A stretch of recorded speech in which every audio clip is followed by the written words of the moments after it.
There are reports now that Zach LaVine and the organisation are in trade talks to potentially find some options.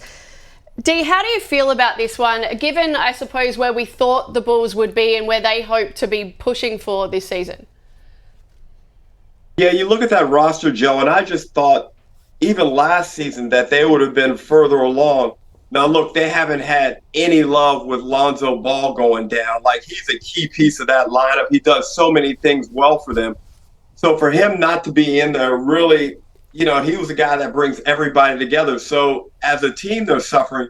But Zach LaVine still puts up serious numbers. That guy's an elite player, Shane. I guess there's a question mark on, can he produce with a good team? Because that's always a challenge. We see a lot of looters over time.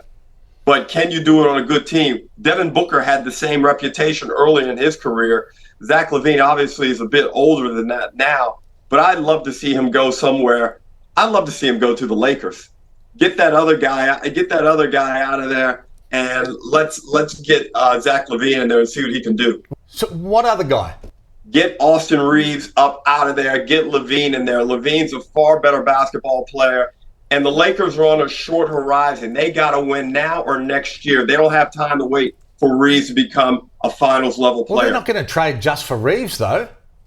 No, they'll have to make it line up. There'll have to be a couple other pieces in there, but I still think the Lakers have enough if you add a LaVine that they could make some noise. Reeves is a much better basketball player, but there's no doubt that LaVine can have a much bigger impact. And I actually like him for the Lakers. I think he's the sort of player that they need, somebody that can go and have a big game and take the pressure off LeBron, take the pressure off Davis as well, has an athleticism to be able to go and do it. And he's probably one of the only teams that think they're a contender to be able to go to the next level. And I don't think it's a bad thing for Chicago, because I think DeRozan has probably been handcuffed a little bit with LaVine there. I think he's got much bigger upside if he had more usage and they got some other pieces to the puzzle. And I think Chicago would love somebody like Reeves, especially if they can get some other pieces. They'd be a much better team for that trade.